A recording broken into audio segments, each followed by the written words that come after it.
Bom dia, a paz de Jesus, o amor de Maria, começando o nosso Café com Jesus, em nome do Pai, em nome do Filho, em nome do Espírito Santo. Amém.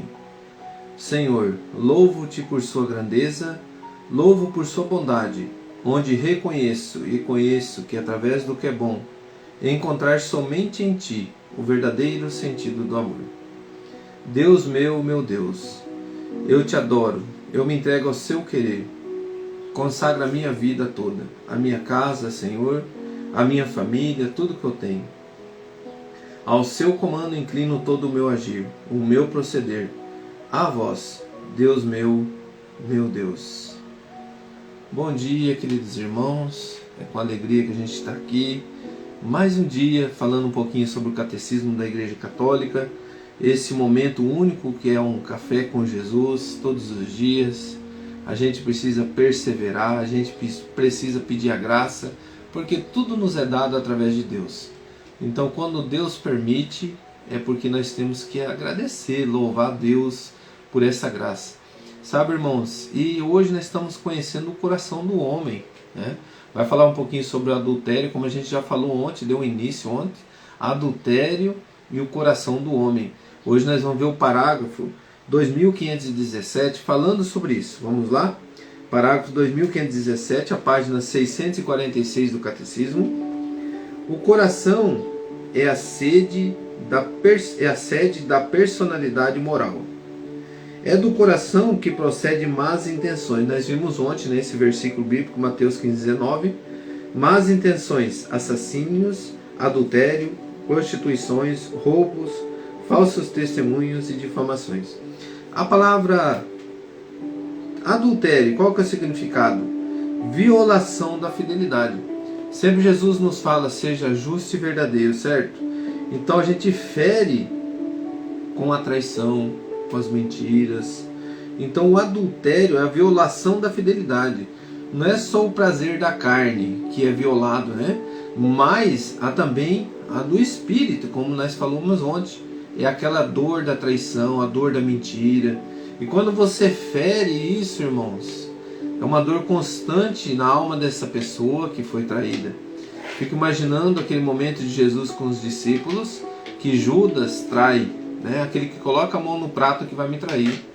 É aquele que coloca a mão no prato dentro da sua casa. É seu esposo, a sua esposa, seu filho, sua filha.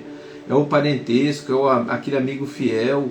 E essa traição, essa violação da fidelidade é uma dor muito grande para um coração. Agora aí a gente começa a entender por que Jesus suou o sangue, né? Que ele saberia que ele passaria por tanta dor na alma. É uma dor que nós não podemos conter, mas nós podemos passar por ela, né?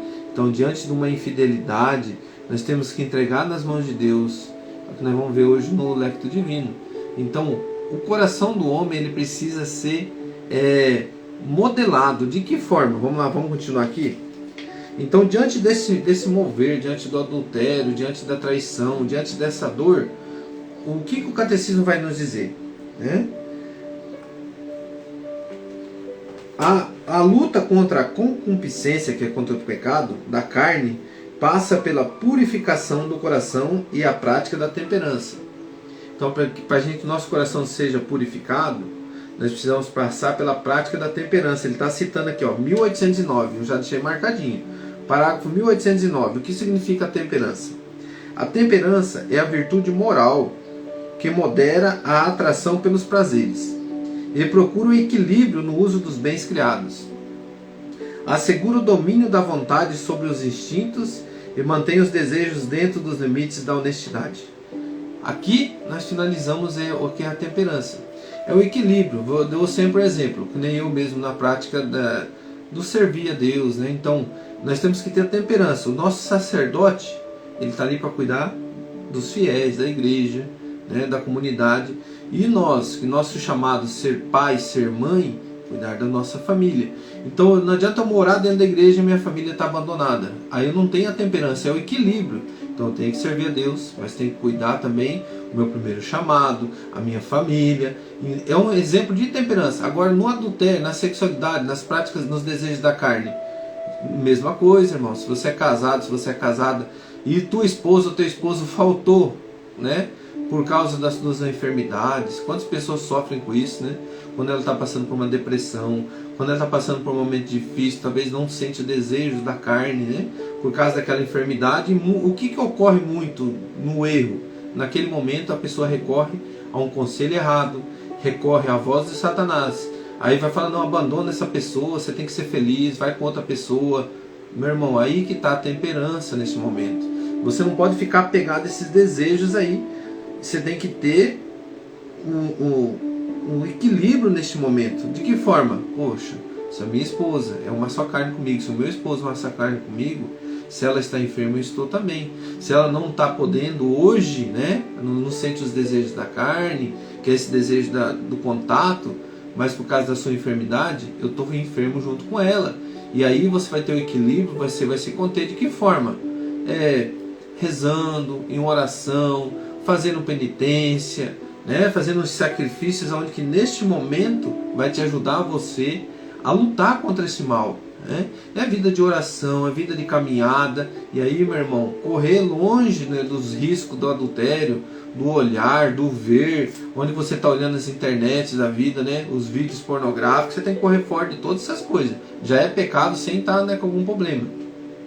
Mas é a hora de você se conter mais ainda, porque Satanás vê a tua luta e ele vai te ofertar, ele vai te oferecer. E de que forma um homem ou uma mulher, sendo justa e verdadeira, vai recorrer à oração, vai recorrer à presença de Deus, e assim nós vencemos, irmãos. Nós não conseguimos vencer sozinhos.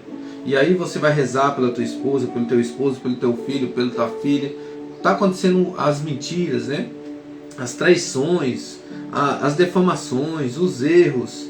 Diante dessa prática, eu aprendi uma coisa muito importante: silencie e clama o Espírito Santo para te defender. Porque nessas horas quem vai te defender, você estando na tua razão, é o Espírito Santo. Não se preocupe, não precisa se debater, justificar. Reza, meu irmão. Fala, Espírito Santo de Deus, toma conta do meu coração, toma conta do coração dessa pessoa que falou de mim, dessa mentira, dessa traição, que fez esse mal, mas toma conta. Queridos irmãos, vamos pegar nossa palavra agora para a gente finalizar sobre a temperança, que nos ajuda a conter, né, o adultério e a gente entender o coração do homem. A palavra está lá em Tito, capítulo 2, versículo 12. Vai dizer assim, vou começar no 11. Manifestou-se com efeito a graça de Deus, fonte de salvação para todos os homens. Então Deus se manifestou. De que forma? Veio para nos ensinar a renunciar à impiedade. Então Jesus veio, irmãos, para nos ensinar. Então quer dizer o quê? Se eu não aprendi, se eu estou passando por uma dificuldade, agora chegou o momento de eu colocar a mão no meu coração e entender o que é certo e o que é errado. Eu vou dar um exemplo meu. Teve um dia que eu estava assim, muito triste, porque minha esposa passando por uma ansiedade, e eu fui na Santa Missa assim, sem vontade de ir, porque eu tinha que ir no domingo de manhã. Chegando lá, quando eu me ajoelhei, eu entreguei para Deus aquela dor, sabe? E eu falei assim, nossa, eu estou caminhando, eu queria que minha esposa estivesse aqui. E aí as pessoas perguntavam, cadê tua esposa? Eu não tinha uma resposta, né? Ah, não, ela tá aí, eu não queria defamar ela, não queria falar que ela estava enferma por causa da depressão. E ao mesmo tempo, esse amor, você fica sem graça, né? Mas naquele momento ali eu falei assim, eu fechei meus olhos, ali foi uns 15 minutos antes, por isso a importância de ir na Santa Missa antes. Conversei com Deus, falei, Deus me ajuda, por favor. E na hora da homilia, não sei se foi o Padre Raju, não me recordo. Me lembro da voz dizendo assim, a voz de Jesus, né? Deu exemplo que José foi avisado em sonho e saiu e se retirou naquele momento, porque Deus avisou ele em sonhos, né, que Jesus seria morto, perseguido. E ali o padre naquele momento, o sacerdote, falou assim, José poderia ter abandonado a família, né, mas ele não abandonou, foi um exemplo. Falou, e daí você, tem alguém que está enfermo na sua casa? Tem alguém que está doente na sua casa, que está passando por uma perseguição? Falou assim, então, você vai abandonar essa pessoa ou você vai estar enfermo com ela? Falou, então, como José estava junto com Jesus e Maria, ele assumiu a sua situação, a situação deles, assim também você, pai, você, mãe, você, filho, tem que se colocar junto com essa pessoa da sua casa, enfermo junto com ela. Isso sim, irmão, que eu falo é dar a vida, tá?